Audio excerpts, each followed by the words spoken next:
무너졌도다.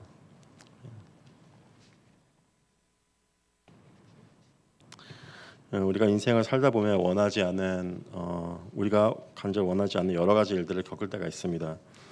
특히 심각한 고통의 문제들은 우리를 아주 괴롭게 만들게 하죠.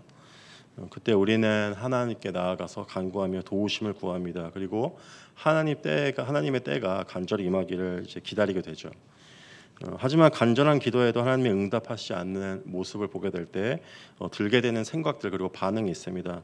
첫째로 그때 당시 이스라엘 백성들 그리고 우리 하나님의 말씀을 아는 우리들은 첫째로 내가 지었던 죄들을 떠올리게 됩니다. 그리고 하나님 앞에서 회개함으로 노력하며 나아가게 되죠. 그래도 변화가 생기지 않았을 때 내가 미리 알고 있는 죄 안에서 그 잘못을 찾아낼 수 없을 때 아직도 내가 회개하지 않은 그 작은 것들 내가 그거는 하나님 앞에서 죄가 아니라고 그냥 별거 아니라고 생각했던 것들 그 모든 것을 찾아내기 위해서 우리는 열심히 노력하게 됩니다. 왜 이런 노력들을 하게 될까요? 어쩌면 우리는 내가 이렇게 하나님 앞에서 모든 죄를 모두 찾아내서 회개하며 돌아가게 될 때 하나님의 나를 향한 분노와 하나님의 벌하심이 내게서 떠날 것이라는 그 믿음이 우리 안에 있기 때문에 내 스스로의 노력으로 하나님의 분노를 이제 돌리게 하는 노력을 하게 되는 것이죠. 그럼에도 불구하고 내가 모든 죄를 기억하고 모든 노력을 다 하였지만 이제 내 삶에서 문제가 해결되지 않고 고통의 문제가 계속되게 될 때 우리는 절망 가운데 하나님께서 나를 완전히 벌하신 것은 아닌지 나를 더 이상 자녀로 보시지 않는 것은 아닌지 하나님께서 나를 향한 분노를 풀지 않기로 그렇게 다짐하시고 결정하신 것은 아닌지 생각을 하게 됩니다. 오늘 말씀을 통해 분노하시고 복수하시는 하나님의 모습을 본문을 통해 우리는 보게 됩니다. 하지만 본문에서 하나님의 분노는 그때 당시에 이스라엘 백성이 생각했던 것과 다르게 우리가 고통 가운데 있을 때 드는 생각과 다르게 우리를 향해 죄를 지은 하나님의 백성에게로 향하는 것이 아니라 그 백성을 고통받게 한 그들의 원수인 바벨론에게 향하고 있는 것을 우리는 보게 됩니다. 우리는 분명히 기억해야 되고 알아야 되는 것이 있습니다. 그것은 이스라엘이 바벨론에 의해 공격을 받고 핍박당하게 된 것이 정당한 이유 때문이었다는 것입니다. 그들의 반복되는 죄와 반복되는 우상 숭배로 인해서 공의의 하나님이 그들을 벌하셨다는 사실입니다. 하나님께서 계속해서 그들을 용서하시고 계속해서 그들을 향해서 얼굴을 돌리시고 그들을 구원해내심에도 불구하고 그 하나님께 완전히 돌아가기를 거부하자 하나님은 완전히 그들에게서 얼굴을 돌리시고 그들의 기도의 소리에 응답하지 않고 그것을 듣지도 않겠다고 말씀하시는 것을 우리는 말씀을 통해 보게 됩니다.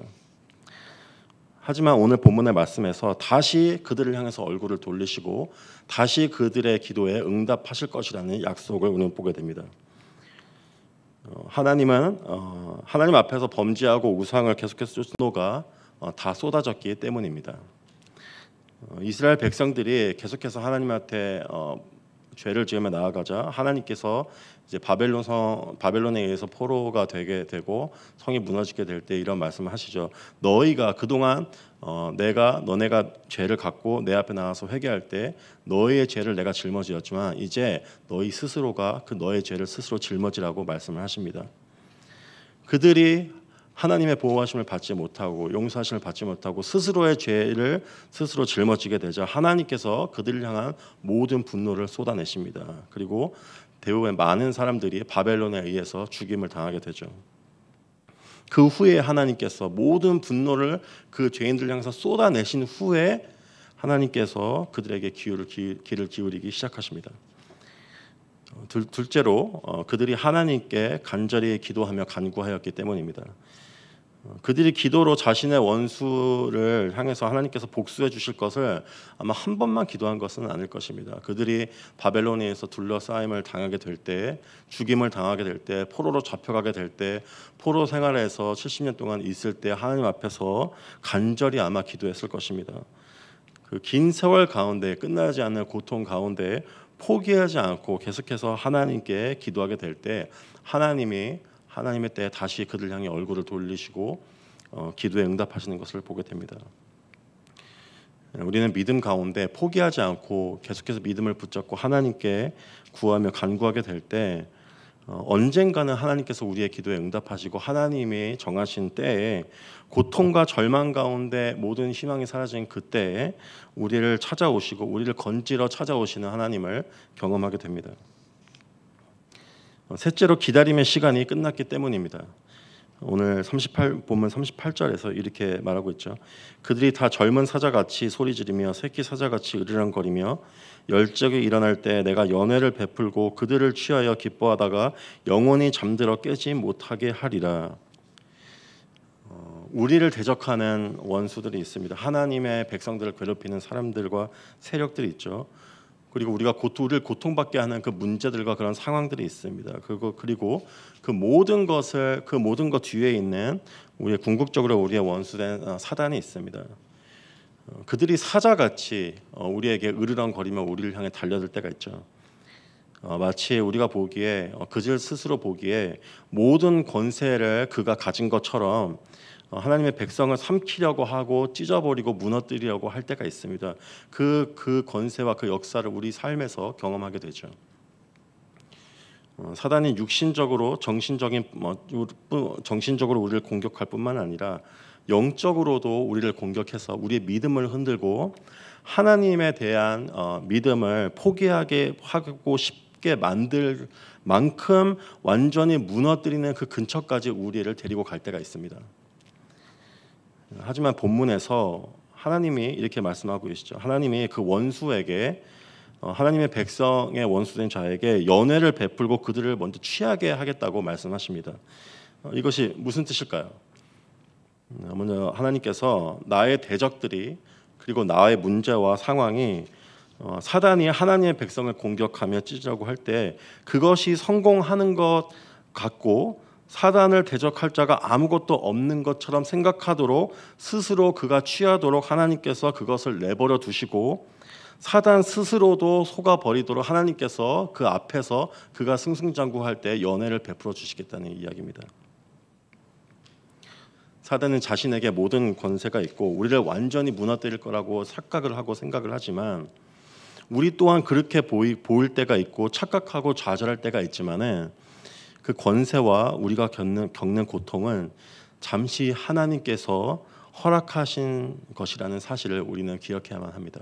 완전히 그에게 주어진 것이 아니라 잠시 하나님의 뜻을 성취하기 위해서 주어졌고 하나님께서 그것을 다시 뺏어 오실 거라는 사실을 기억해야 합니다. 계속되는 고통 가운데 하나님이 마치 손을 놓고 계신 것처럼 우리가 보일 때가 있습니다.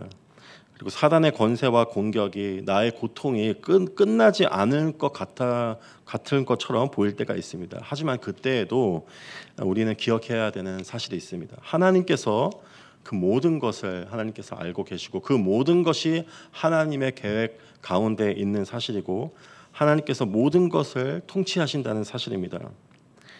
하나님께서 나의 고통을 정하신 기간과 때가 있다는 사실과 사단의 역사를 통해서도 그것을 사단 모르게 이용하심으로 악한 일을 통해서도 우리 삶에서 하나님의 뜻을 이루실 그 뜻이 있다는 사실을 우리는 기억해야만 합니다.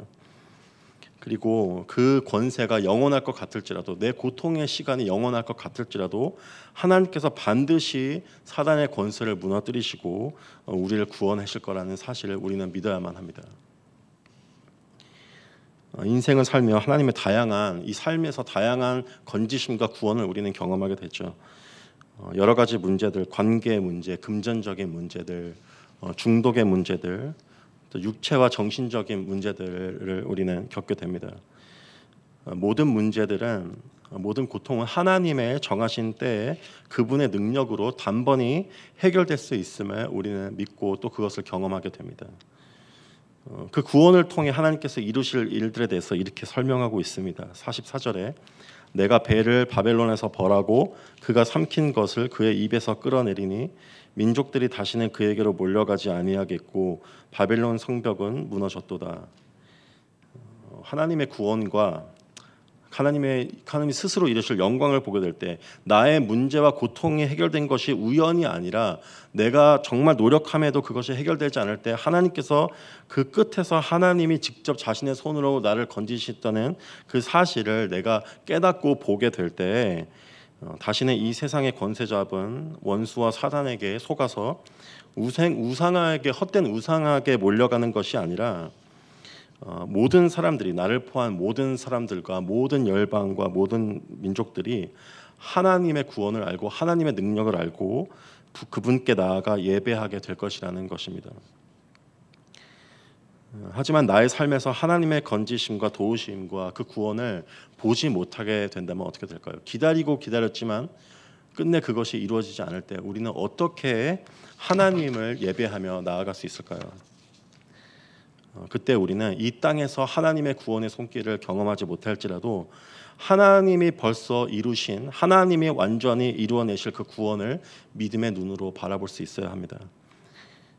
하나님의 분노가 계속해서 하나님 앞에서 우상으로 향하고 죄를 향하는 그 죄인된 나를 향해서 그 분노가 쏟아진 것이 아니라 십자가 위에서 모든 내가 받아야 될 분노가 쏟아졌고 나의 죄를 고소할 수 있는 사단의 권세가 그리스도의 죽음으로 단번에 끊어졌다는 그 사실을 우리가 진정으로 깨닫게 될 때 더 이상 나의 죄와 더 이상 하나님의 심판이 없는 하나님의 그 나라를 성령님의 역사하심을 통해서 내가 깨닫게 될 뿐만 아니라 그것을 맛보게 될 때 그때 하박국 선지자의 고백처럼 나의 삶에 아무런 열매가 없고 하나님께서 내 소유를 내가 잃어버린 것들을 아무것도 회복해 주시지 않을지라도 여호와로 말미암아 즐거워하며 구원의 하나님으로 말미암아 우리는 기뻐하게 될 것입니다. 그 축복이 저와 여러분에게 임하기를 축원합니다. 기도하시겠습니다. 주님, 우리가 고통 가운데 있을 때 오늘 말씀을 통해서 이스라엘 백성에게 약속하신 것처럼 모든 분노가 쏟아진 후에 다시 주님께서 사랑하시는 백성을 찾아오셔서 그 정하신 때에 주님께서 그들을 건지실 것이라는 그 약속을 우리가 보게 됩니다. 주님, 우리 믿음이 사라져 갈 때 사단의 거짓에 속아서 하나님의 일하심과 하나님의 능력이 보이지 않고 사단의 그 기세 등등한 역사만 보일지라도 주님, 그것마저도 하나님께서 이용하시고 그것마저도 잠시 사단에게 주어 주셨지만은 다시 구원의 하나님으로 찾아오실 것이라는 그 사실을 우리가 믿음의 눈으로 바라보게 하여 주시옵소서. 내 삶에서 하나님의 구원의 손길을 경험하지 못할지라도 그리스도를 통해 완전히 성취하신 죄에서 나를 구원하신 하나님의 온전하신 그 구원과 그 나라를 내가 믿음의 눈으로 바라볼 수 있도록 허락해 주시옵소서. 그 기쁨으로 하나님께 온전히 영광을 올려드림으로 다시 우상을 쫓는 것이 아니라 하나님의 백성으로 하나님의 종으로 살아가는 우리 모두가 될 수 있도록 주님 인도하여 주시옵소서. 감사합니다. 예수님의 이름으로 기도드렸습니다. 아멘. 말씀 붙잡고 각자 가져오신 기도 제목까지